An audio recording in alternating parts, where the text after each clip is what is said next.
Confia no Senhor e faz o bem, habita na terra e alimenta-te da verdade. Agrada-te do Senhor e Ele satisfará os desejos do teu coração. Entrega o teu caminho ao Senhor, confia nele e o mais Ele fará. Amém. Bom dia a todos, graça, saúde e paz da parte de nosso Deus e de Jesus Cristo nosso Senhor. Uma grande alegria poder estar junto com os irmãos, atendendo o honroso convite de pastor Leonardo, a quem agradecemos. Agradecemos também a honra e o carinho dos irmãos do Conselho da Igreja e os demais irmãos que nos acolhem já pela segunda vez aqui na Igreja da Boa Vista. Um prazer, agradecendo a todos por esse momento muito especial. E quero então convidá-los a que abramos nossas Bíblias na Epístola do apóstolo Paulo aos Filipenses, capítulo 1. Epístola do apóstolo Paulo aos Filipenses, capítulo 1. Vamos ler dos versículos 1 até o versículo de número 11. Filipenses, capítulo 1, do versículo 1 até o versículo de número 11. Quero convidá-los também nesse momento a que falemos com o Senhor, rogando a Ele a sua iluminação, a nossa mente, para que possamos ler e conseguirmos refletir e aprender aquilo que o Senhor tem para nós na manhã de hoje. Falemos com o Senhor. Deus de toda a graça, nos achegamos à Tua presença neste culto tão agradável e especial, rogando que o Teu Santo Espírito, nesse momento, ilumine-nos a mente, aqueça-nos o coração, para que possamos, ao ler a Tua Santa Palavra, ela produza eficazmente em nós aquilo que o Senhor reservou para nós nessa manhã.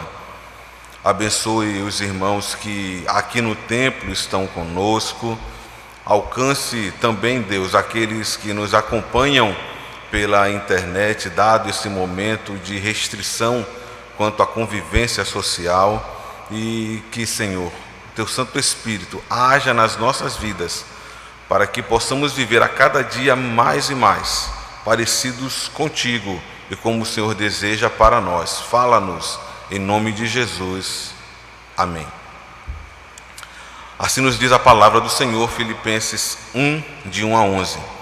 Paulo e Timóteo, servos de Cristo Jesus, a todos os santos em Cristo Jesus, inclusive bispos e diáconos que vivem em Filipos. Graça e paz a vós outros da parte de Deus nosso Pai e do Senhor Jesus Cristo.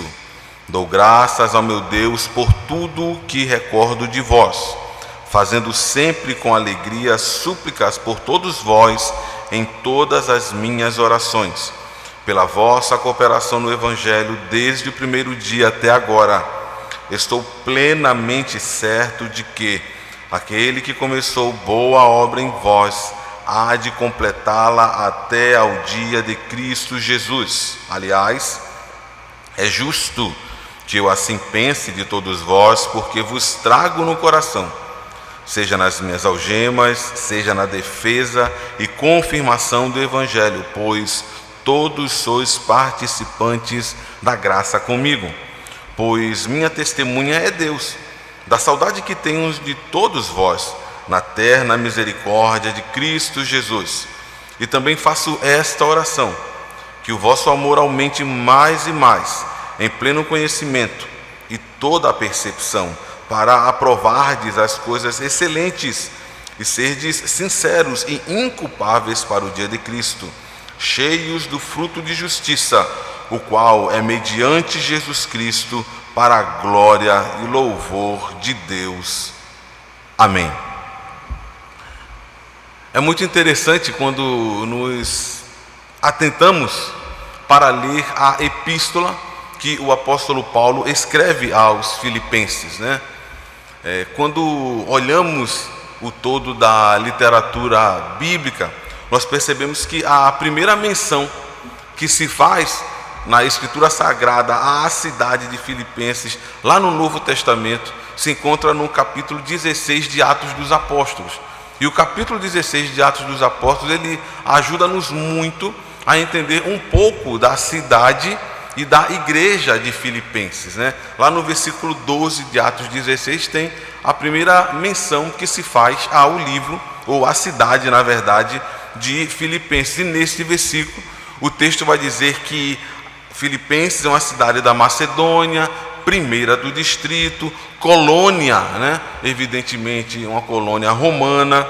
O nome de Filipos, anterior a essa nomenclatura de Filipos, era Crênides, que significava a cidade das fontes, ou lugar das fontes, muito propício ao local, pois essa é uma das grandes características da cidade de Filipos, né?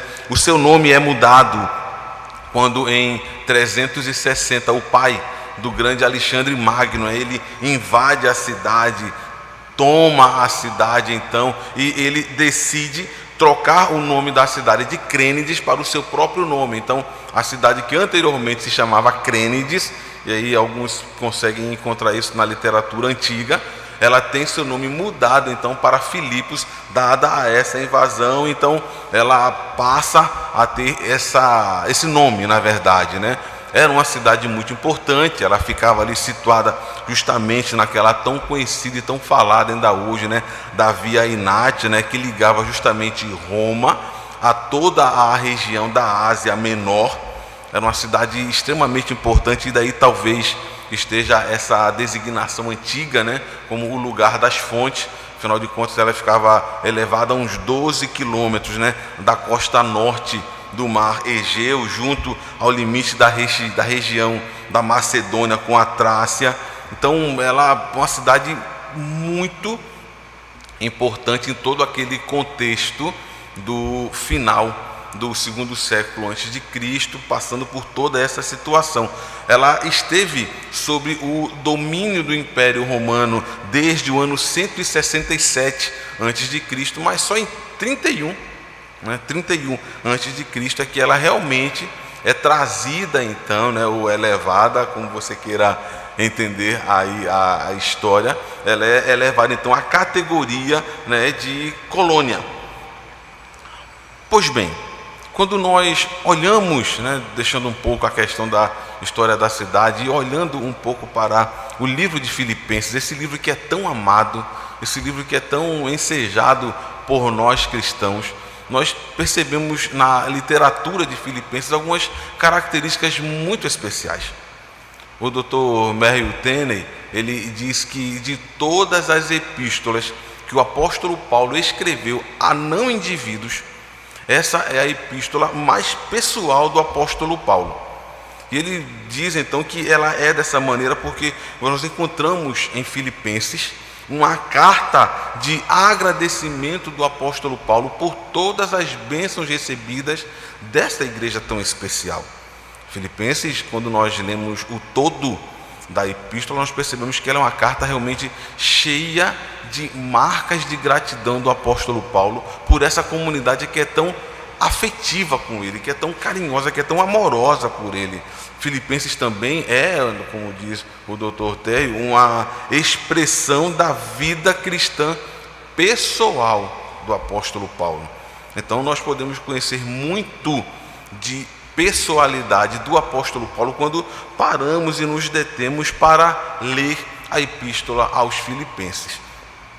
E por que Filipos é tão especial no ministério do apóstolo Paulo, né? Ela é a primeira cidade da Europa a ser evangelizada pelo apóstolo Paulo. Então, se nós pensarmos onde começa o ministério do apóstolo Paulo na região da Europa, começa na cidade de Filipos, quando ele atende então ao pedido que é feito em Atos 16, versículo 9, né? Outra característica muito importante, né? A gente percebe aqui também pelo plenário, né? Os primeiros ouvintes do evangelho, da mensagem do evangelho em Filipenses em Filipos são mulheres. A primeira convertida é uma personagem que é muito lembrada nas reuniões de departamentais, nas reuniões inspirativas, né? É a Lídia. Lídia é a primeira convertida né, na cidade de Filipos, por meio da pregação do Evangelho, através do ministério do apóstolo Paulo. É na cidade de Filipos que acontece aquele episódio maravilhoso do chamado carcereiro de Filipos, né, onde nós tomamos conhecimento daquela belíssima promessa: crê no Senhor Jesus e será salvo tu e a tua casa, no versículo 31 do capítulo 16. Então o apóstolo Paulo, ele resolve escrever, quando está preso em Roma, ele resolve escrever, estando preso em Roma, uma carta de gratidão à igreja de Filipos, após receber uma visita de um enviado muito especial, que mais à frente na epístola nós descobrimos o nome desse enviado, e aí fica uma sugestão de pesquisa para você, se não lembrar quem é esse mensageiro, leia a continuidade da epístola, estará lá o nome de quem traz ao apóstolo Paulo donativos que são enviados pela igreja de Filipos ao apóstolo Paulo, que está preso em Roma. E como resposta a esta visita e a este presente que ele ganha, então surge o que hoje nós chamamos de epístola aos Filipenses, ou carta aos Filipenses. E eu tentei fazer essa introdução para que nós relembrássemos um pouco de o que motiva o apóstolo Paulo a escrever tão belíssima carta, tão edificante carta para nós. Eu quero convidá-lo agora que, com sua Bíblia aberta, voltemos ao texto e observamos aqueles detalhes que ele tem para nós. O texto começa, como é comum na literatura do apóstolo Paulo, ele se apresenta, né, como sendo o remetente, aí ele deixa claro ele e Timóteo, né, ele também deixa muito claro quem são os destinatários dessa carta, toda a igreja de Filipos, assim como todos os oficiais. Ele distingue lá os presbíteros e os diáconos, né, ressaltando que nós não podemos esquecer em momento algum da nossa vida comunitária a função e o papel da liderança na igreja. Cabe a nós, como igreja, em todo tempo, orarmos e clamarmos e apresentarmos a Deus a nossa liderança. Então, logo após, ele faz aquela sua saudação também, que é tão tradicional: graça e paz a vós outros da parte de Deus nosso Pai e do Senhor Jesus Cristo. E ele então começa propriamente dita a sua carta, quando ele vem com a expressão, já no versículo 3, dizendo: dou graças a Deus. Dou graças a Deus. Uma forma comum também que o apóstolo Paulo sempre inicia algumas de suas cartas. Você percebe isso em Romanos, você percebe isso na primeira epístola aos Coríntios, você percebe isso em Colossenses, primeira e segunda Tessalonicenses. Então é comum o apóstolo Paulo começar suas cartas dando graças a Deus. Mas aqui ele dá um motivo, ele presta um motivo de gratidão muito específico. Ele agradece a Deus pela sua igreja. Como é bom quando os oficiais de uma igreja, quando o pastor de uma igreja, ele tem motivos para se dobrar e dizer: Senhor, muito obrigado pela igreja que o Senhor me dá, muito obrigado pela igreja que eu tenho a honra de trabalhar e dedicar-me a ela, porque mesmo havendo problemas e dificuldades, como nós percebemos no decorrer da carta, o apóstolo Paulo, ele consegue encontrar tranquilamente motivos para prestar gratidão a Deus, e a sua comunidade, a sua igreja precisa saber disso. A liderança tributa graças a Deus pela sua membresia, pelo seu corpo de ovelhas que o Senhor escolheu para se congregar ali com ele.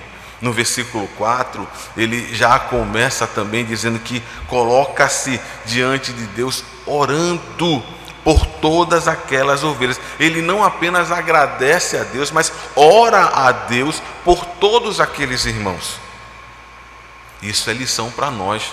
O verdadeiro líder cristão, o verdadeiro cristão, ele não só agradece, mas a sua gratidão, ela é atrelada e acompanhada diretamente pelas orações, porque todos os pastores, todos os líderes se preocupam com as situações anormais nas suas comunidades, e nós percebemos na escrita da epístola aos Filipenses que aconteciam sim ali algumas situações anormais, fora da realidade vivencial de uma igreja, e ele procura tratar todas com muita oração. Todos na comunidade devem orar pelas situações difíceis e em favor das pessoas que estão envolvidas nessas situações difíceis. E uma característica que salta aos nossos olhos dentro do versículo 4 é que todas essas súplicas por todos aqueles crentes eram feitas com alegria. E aí começamos a entender que estamos em Filipenses, né? A recorrência do termo, ou do assunto, ou do tema da alegria, ela é extremamente repetida, né? Recorrente aos Filipenses. Você vai encontrar no versículo 8 do capítulo 1. Se você olhar o capítulo 2, você vai ver nos versículos 2, 17, 18, 28, 29, que o apóstolo Paulo trata novamente do tema da alegria cristã. Quando ele chega ao capítulo 3, ele já começa, na verdade, o capítulo 3 falando do tema da alegria. O capítulo 4, no versículo 1, no versículo 4, no versículo 10, ele reitera, dizendo: olha, esta sim é uma epístola que eu quero tratar de alegria, mesmo em meio a tantos problemas. A vida cristã, por mais difícil que esteja sendo nesse momento, hoje, em meio a essa pandemia, deve ser uma vida recheada por alegria. Não esqueçamos disso jamais. No versículo 5, então, ele trata da cooperação do Evangelho. Ele vai dizer que todos aqueles crentes participam da comunhão. Todos eles devem ser partícipes. O apóstolo Paulo, ele entende que não está sozinho no trabalho de divulgação do Evangelho. Ele entende que a igreja, pastor, participa junto com ele de todo esse trabalho de divulgação do Evangelho. Cada um tem que se comprometer em trabalhar juntos pelo Evangelho. O que acontece diferente na igreja da Galácia, quando ele escreve aos Gálatas, no versículo 6, estamos falando aqui do 5 de Filipenses, mas no 6 do capítulo 1 da Galácia, ele já faz uma observação que é diferente. Ele diz assim: estou admirado, usando um termo bem presbiteriano de concílio, né? Estranha-se que vocês estejam tão rapidamente passando do evangelho que lhe for ensinado para um outro evangelho. Isto não acontece aqui em Filipenses. Pelo contrário, quando ele chega no versículo 6 aqui do texto de Filipenses, ele já vai dizer: olha, aquele que começou a obra há de completá-la. Ele já fala aqui da segurança que ele tem da salvação, porque a salvação não está baseada nele, não está baseada nas suas ovelhas, não está baseada na liderança daquela igreja, mas está baseada única e exclusivamente na graça de Deus. Por isso que ele diz: eu tenho plena convicção de que aquele que começou a obra, ele terminará. Ele tem certeza da eterna salvação em Cristo. Por quê, pastor? Porque Deus é fiel. É Deus que nos chama, é Deus que nos ilumina, é Deus que nos congrega, é Deus que nos conserva, é Deus sim que nos levará a termo final da nossa obra e do nosso trabalho de salvação. E quando chegamos nos versículos 7 e 8, o apóstolo Paulo faz, na verdade, uma declaração de amor àquela igreja. Nós encontramos um apóstolo, um pastor, fazendo uma declaração de amor à sua igreja e, consequentemente, às suas ovelhas. Ele vai dizer: olha, eu vos trago no coração. Eu vos trago no coração. Ele fala da importância de serem participantes da mesma graça. E talvez você se pergunte aí: mas por que isso, pastor? Por que isso? Porque isto fortalece não só aquele pastor, o apóstolo Paulo, que está preso, fortalece não somente a liderança que está estabelecida na igreja local, mas fortalece toda a igreja, fortalece todo o corpo. Quando o pastor começa a dizer para as ovelhas: olha, eu trago vocês no meu coração, eu amo vocês, isso começa a contagiar a comunidade, isso vai causando consequências maravilhosas na vida dela. E é por isso que já no versículo 9 ele nos chama a atenção, dizendo que, olha, mesmo vocês sendo assim, eu continuo orando a Deus para que o amor de vocês aumente cada vez mais. Tá bom? Tá. Mas pode melhorar? Claro, devemos sempre procurar o melhor para Deus. A vida cristã, ela é qualquer coisa menos estática.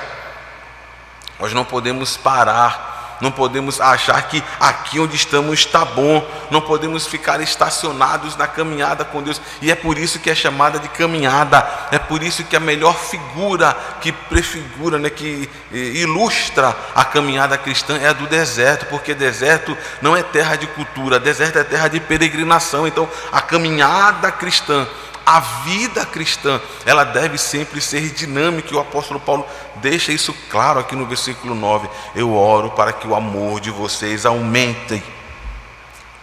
E aí então ele encerra esse trecho dizendo que aqueles irmãos precisavam viver de formas inculpáveis para o dia de Cristo.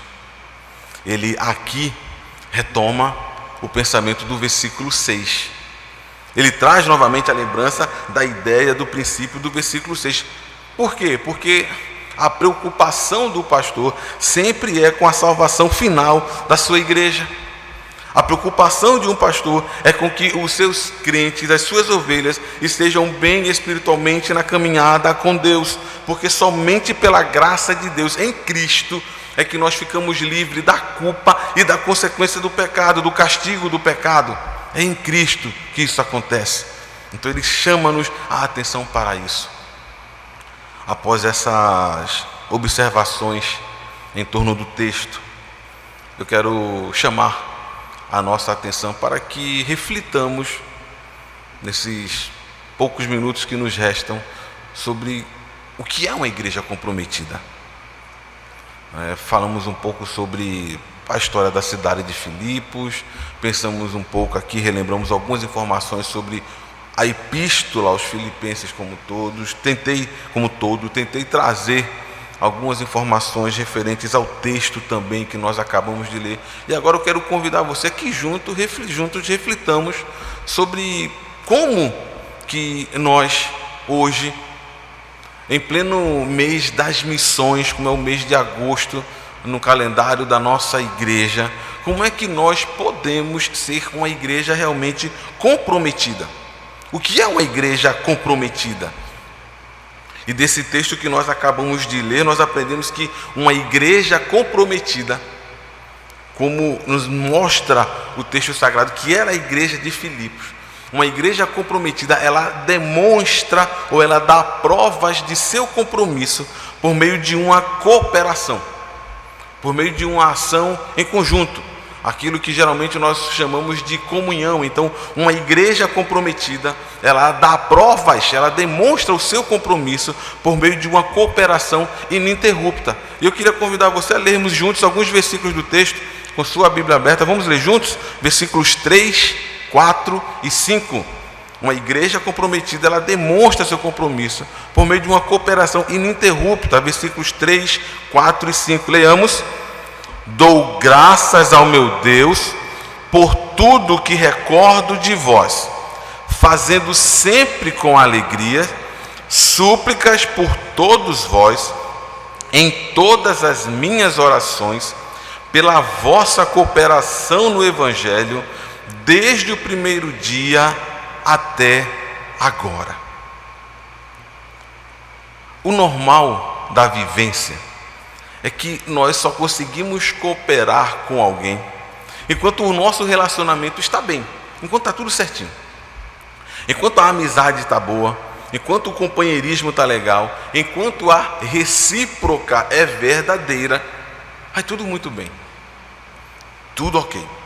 Mas quando essa cooperação quando essa relação começa a surgir um atrito, uma discordância, para que eu vou continuar ajudando, participando, se não pensa igual a mim, se não age conforme é a minha atitude, para que eu vou fazer isso? O apóstolo Paulo deixa claro aqui que o tipo de cooperação que ele recebia da igreja de Filipos independia da situação, independia. Fisicamente ele já nem estava mais lá, ele está em Roma, preso. Talvez afetivamente podia ter algum resquício de lembrança ou de amizade, Mas o que nós aprendemos aqui com a igreja de Filipos é que uma igreja comprometida, ela demonstra o seu compromisso por meio de uma cooperação ininterrupta. Nos momentos difíceis, ela está presente. Nos momentos fáceis, ela está presente. Nos momentos alegres, ela está com todos. Nos momentos de grandes lutas e tristezas, ela também está presente. Nós precisamos aprender que quando tudo vai bem, ou até mesmo quando tudo vai mal, nós precisamos e devemos exercer a nossa atitude como igreja e trabalharmos de forma ininterrupta pelo bem da obra do Senhor entre nós. Aquela igreja de Filipos, ela serve para nós como um grande exemplo a ser seguido. Uma igreja que estava empreendida com o compromisso da missão, seguir cumprindo aquilo que era necessário, pois cooperavam com apoio, com reconhecimento, mas também com críticas e sugestões, como nós encontramos o apóstolo Paulo respondendo aqui na epístola. Isso é cooperação. Em todos os momentos, estarmos presentes e marcantes, porque definitivamente nós precisamos ser uma igreja que deixa a sua marca por meio do compromisso que ora foi assumido, mas que ora e sempre, permanentemente é mantido. Mas o texto continua e nos dá uma outra característica muito presente na igreja de Filipos e que devemos ainda hoje procurar segui-la.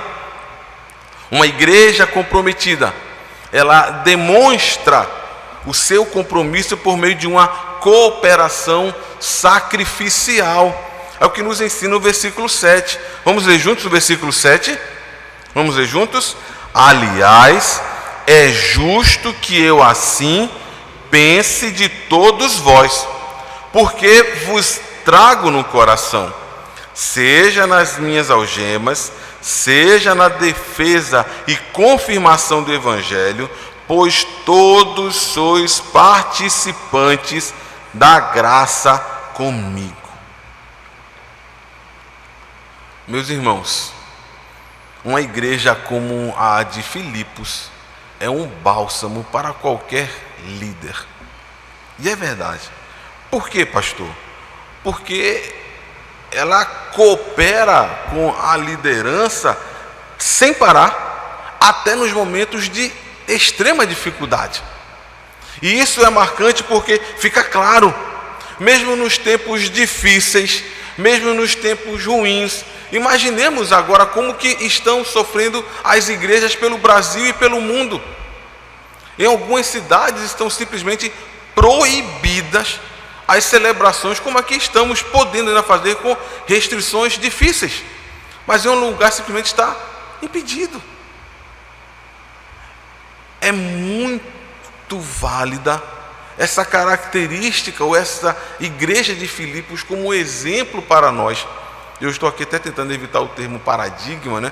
Mas como exemplo para nós, nos dias de hoje, enfrentando essa terrível pandemia, em que grandes dificuldades assolam todo mundo, a igreja precisa exercer o seu papel como agência proclamadora das boas novas de salvação, como casa de transformação de histórias, pois vidas e famílias estão extremamente carentes de ouvir a mensagem do Evangelho, e não serão outros senão nós os encarregados de levarmos esta mensagem a esses carentes, a essas famílias que necessitam da palavra de Deus.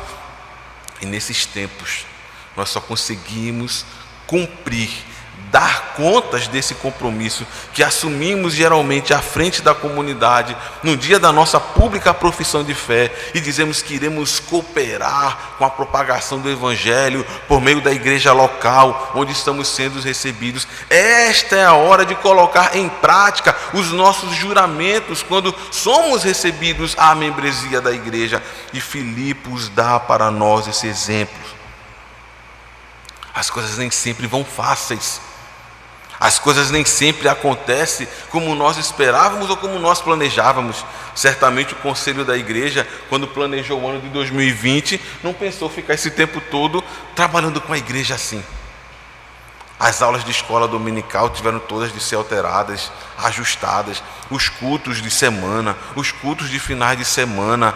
E como vamos fazer se a igreja não assume o compromisso de cooperar sacrificialmente pelo bem da causa do Senhor? É isso o que nos instrui, porque estar presente na vida da comunidade é lembrar do texto de Romanos capítulo 12, versículo 15, texto que nos instrui a estar alegre com aqueles que vivem um momento de alegria, mas também nos instrui a estarmos condolentes quando as pessoas passam momentos difíceis. Então, sejamos uma igreja que coopera ininterruptamente, mas que essa cooperação nossa ininterrupta, se preciso for, não tenhamos medo de agir também cooperando de forma sacrificial. Eu quero ressaltar mais uma característica dessa igreja de Filipos. Ela está nos versículos 9, 10 e 11.